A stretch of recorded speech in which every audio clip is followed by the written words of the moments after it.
Super Rugby Friday games, folks. Blues, Rebels, Reds, and Highlanders. We'll go over some key events, stats, upcoming fixtures, and you guys can let me know your thoughts.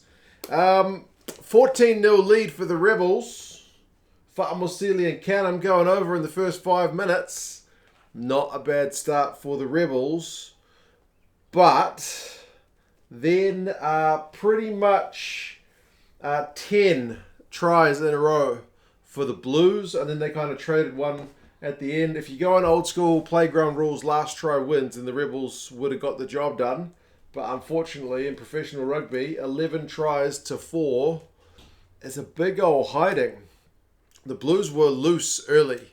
A couple of stray, one was a line-out ball and one was an intercept pass, like one pass after a line-out had been secured. 14-point deficit for the Blues, but boy did they run it down quickly. I mean, what can you say about the Blues? They were just humming. Perofeta was kicking the goals. Akira was busting tackles. Rico was using his gas in the midfield.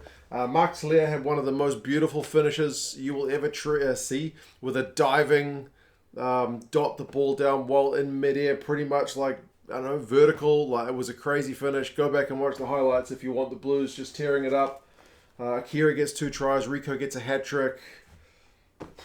What else to say? Perofeta gets one. I can't even remember it. Satutu got one. Halftime it's 47-14 after the Blues were 14-0 down. Apparently there were 12,000 people there, which at Eden Park still looks half empty, but from a couple of people who said they were at the game, they said the atmosphere was pretty good. And if you've seen your team go up and crack on 71 points, that's pretty good value for money. You certainly saw easily more than a point a minute with this game. Now, apart from the fact the Blues went down 14-0, there's not a lot of tension once your team gets 10 tries in a row. But, credit to the Rebels for scoring 2 tries in the last 10 minutes, because once you're down 70 points or 60 points at that time, you could easily just kind of give up. But they did score a couple. Hodge and Wilkin went over the line, but yeah, ultimately, that's a pretty bad day at the office for the Rebels. And, I mean, the Blues, there's just too many guys to mention, man. Zahn Sullivan setting up a nice 2-on-1. Yeah, the hands were good. After a bit of a purple patch early, like I said, they came back and just way too good, man. I mean, halftime, the Blues had 60% possession. They had 71% territory. The Blues had 6 clean breaks in the first half. They finished the game with, how many was it? 14? 14 clean breaks. Some games don't even have 6 clean breaks between 2 teams, and the Blues had that in the first half. So, yeah, really open.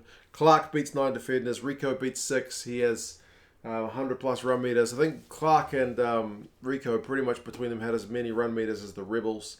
The Rebels had more turnovers conceded, so just sloppy, man. Defenders beaten 34-11. Clean breaks 14-5. Run meters 762.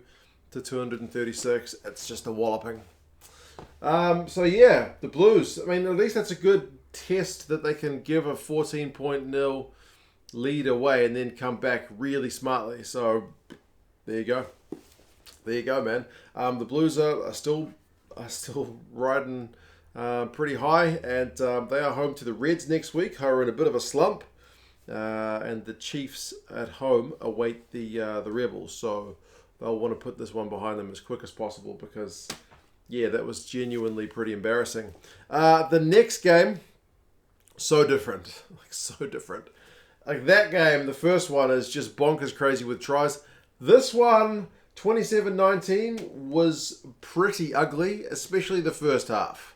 The first half was a pretty tough watch. The guys couldn't even kick their goals, man. Mitch Hunt and Crichton, they were missing some pretty easy kicks for guys who are paid to kick goals as part of their living. I don't know if the conditions were deceptively bad, because it didn't look very bad on camera, but the goal kicking was pretty stinking in the first half. And to be fair, the Reds, who've looked lackluster the last couple of weeks and did so again, they really, really failed to capitalize on the fact that they had 15 on 13 when the Landers had 2 yellow cards. A high shoulder, but a shoulder to the kind of shoulder and head from Josh Dixon saw him yellow carded, and Miki Alituu for a tip tackle. So 2 men down, and the Reds do manage to kind of labour to 5 points when Jock Campbell gets one out wide. Pretty much immediately after the second yellow card, from memory. But yeah, they had kind of struggled when they had the 2-man advantage. They did also eventually get a pretty nice try, the Reds, through Fluke. That one was a nice cross kick with advantage. Fluke just too good for Mitch Hunt in the air. That was maybe the best moment of the game for the Reds. The Tuomo Jensen try in the first half was also pretty nice, but really bad defense from the Reds. He basically just took one step and just found, like, he parted the Red Sea, man. He just went straight through. It was kind of shocking, like, for for a Brad Thorne coach team to allow that kind of try. I thought was pretty soft. So yeah, there was a penalty before halftime. So it's a 2-point game at halftime. But it's been a tough watch, albeit with a couple of tries that were kind of easy on the eye. Run meters are 201 to 224 at halftime. Penalties conceded 7-4 with the Highlanders conceding more. So yeah, second half, Harry Wilson gets knocked out. He's just kind of on the receiving end of a pass and then gets tackled at the same moment, and just kind of, it's just a pretty innocuous tackle, but he just goes face plants right into the ground, and he was out. The ref actually didn't see it, but the players had to point it out to him. They're like, look, this guy's out cold. So one of those ones where you need to stop the game immediately. But he waved to the crowd when he was stretched off the field. There was a long stoppage for that one, so hopefully he's all good. And to be honest, I reckon Folau Fakatava is probably part of the reason the Highlanders win this game.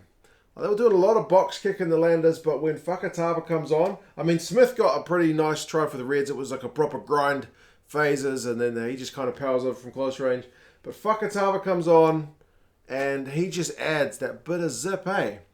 I mean, I love Aaron Smith as much as the next kind of New Zealand rugby fan, but Fakatava, when he's just adding that impact, I want that guy to get more minutes, man. I've been nagging on about this for a while.